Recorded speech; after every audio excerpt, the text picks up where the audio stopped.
بسم اللہ الرحمن الرحیم۔ اللہ تعالیٰ سورہ جمعہ میں ارشاد فرماتا ہے، اے ایمان والو، جب جمعہ کے دن نماز جمعہ کے لیے اذان ہو جائے تو تم میرے ذکر اور عبادت کے لیے تیزی سے بڑھو اور خرید و فروخت چھوڑ دو، یہ تمہارے حق میں بہتر ہے اگر تم سمجھ رکھتے ہو۔ اس آیت شریف کے نازل ہونے کا سبب یہ بیان کیا گیا کہ حضرت صلی اللہ علیہ وآلہ وسلم مسجد میں اپنی تشریف آوری کا اعلان فرمایا کرتے تھے۔ ایک بار لوگ خرید و فروخت میں مشغول ہو گئے۔ آپ مسجد میں تشریف فرما تھے، صرف 12 آدمی آپ کے ساتھ مسجد میں رہ گئے، لہٰذا یہ آیت کریمہ نازل ہوئی۔ حضرت انس رضی اللہ تعالیٰ عنہ روایت کرتے ہیں کہ جناب رسالت مآب صلی اللہ علیہ وآلہ وسلم نے فرمایا، میرے پاس جبرائیل علیہ السلام آئے، ان کے ہاتھ میں شفاف آئینے کی مثل ایک چیز تھی جس کے درمیان میں ایک سیاہ نقطہ سا نظر آتا تھا۔ میں نے کہا، جبرائیل یہ کیا ہے؟ عرض کیا، یہ جمعہ ہے جس کو اللہ تعالیٰ نے آپ کے سامنے پیش فرمایا ہے تاکہ یہ مبارک دن آپ کے لیے اور آپ کی آئندہ آنے والی امت کے لیے عید اور خوشی کا دن ہو، اور ان کے لیے اس مبارک دن میں بہت سی خیر و برکت ہے۔ جو شخص اس دن کوئی نیک دعا کرے گا تو اگر وہ نیک شے اللہ کریم نے اس کے لیے مقدر فرمائی ہوگی تو اسے عطا ہوگی، اور اگر اس کی تقدیر میں نہ ہوگی تو اس سے بہتر شے اس کو عطا فرمائے گا اور اس کی دعا مقبول مستجاب ہوگی۔ فرشتوں میں اس مبارک دن کو یوم المزید اور سید الایام کہتے ہیں۔ حضرت صلی اللہ علیہ وسلم نے دریافت فرمایا کہ جمعہ کا یہ لقب کیوں پڑا؟ عرض کیا، اس لیے کہ اللہ تعالیٰ نے بہشت میں ایک میدان قائم فرمایا ہے جس میں مشک سفید ایک ٹیلہ ہے۔ جب جمعہ کا دن آتا ہے تو تمام انبیاء علیہ السلام وہاں جوہرات سے جڑے نور کے ممبروں پر آ کر بیٹھتے ہیں۔ ان ممبروں کے پیچھے نور کی کرسیاں بچھائی جاتی ہیں۔ ان کرسیوں پر صدیقین اور شہداء آ کر بیٹھتے ہیں۔ ان کے بعد بہشت کے رہنے والے آتے ہیں اور مشک کے اس ٹیلے پر آ کر بیٹھتے ہیں۔ اس وقت ارشاد باری تعالیٰ ہوتا ہے، اے میرے پاک بندو، میں وہ سلطان عظیم الشان ہوں جس نے تم سے اپنا وعدہ وفا کیا اور تم کو پورے طور پر اپنی نعمتیں عطا کی، اور یہ مقام کمال عزت اور شرف کا ہے۔ تم آج مجھ سے سوال کرو، میں پورا کروں گا۔ سب کے سب عرض کرتے ہیں کہ رب کریم، ہم تیری رضا مندی چاہتے ہیں۔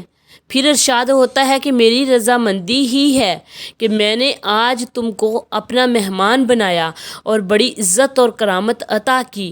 پھر سب کے سب رضا الہی سے طالب ہوتے ہیں تو اللہ تعالیٰ ان کو اپنی خاص رضا عطا فرماتا ہے اور ان کو ان کی طلب سے، آرزو سے کہیں زیادہ نعمتیں عطا فرماتا ہے۔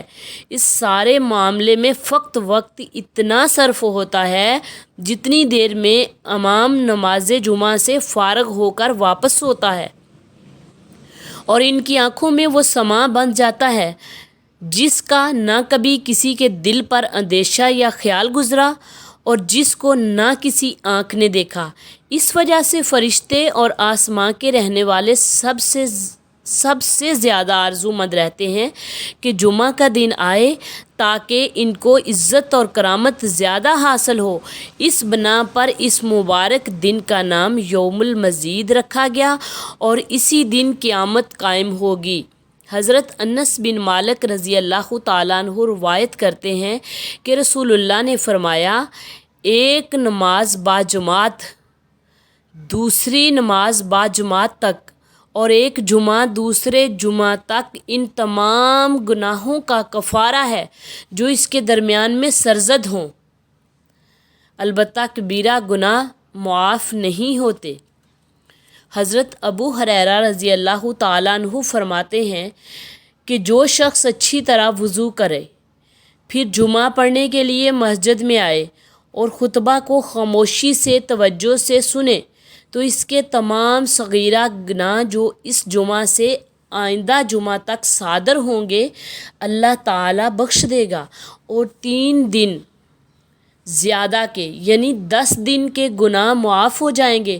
جو شخص خطبہ بے دھیانی سے سنے، خطبہ پڑھے جانے کے دوران کینکر، صفوں کی تنکوں وغیرہ سے شغل کرے تو یہ حرکت ناپسندیدہ ہے اور خطبہ کے ثواب سے محرومی کا باعث بھی۔ حضرت سلمان فارسی رضی اللہ تعالیٰ عنہ سے روایت ہے کہ جو شخص جمعہ کے دن غسل کرے، پھر اپنی حیثیت کے مطابق پاک اور صاف کپڑے پہنے، پھر تیل یا خوشبو لگائے اور اس اہتمام سے نماز جمعہ کے لیے مسجد میں پہنچے، وہاں جا کر 2 آدمیوں کے بیچ میں تنگی سے نہ بیٹھے اور نہ ہی صفوں سے گزرتے ہوئے لوگوں کو تکلیف دے، پھر جس قدر توفیق ہو نوافل یا سنت نماز پڑھے۔ جب امام خطبہ کے لیے ممبر پر جائے تو دھیان سے توجہ سے خاموش بیٹھ کر خطبہ سنے تو اس شخص کے آئندہ جمعہ تک کے گناہ بخش دیے جاتے ہیں۔ حضرت ابو ہریرہ رضی اللہ تعالیٰ عنہ سے یہ بھی روایت ہے کہ جمعہ کے دن فرشتے مسجد کے دروازے پر رہتے ہیں، جو بھی شخص نماز پڑھنے کے لیے داخل ہوتا ہے اس کا نام لکھ لیتے ہیں اور سب نمازیوں کا نام درجہ بدرجہ لکھتے ہیں۔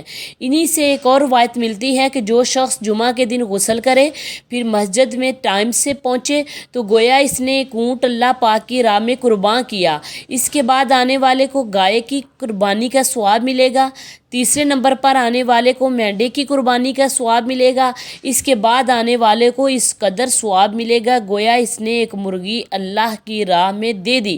اس کے بعد جو مسجد میں داخل ہوا اس نے گویا ایک انڈا صدقہ کیا۔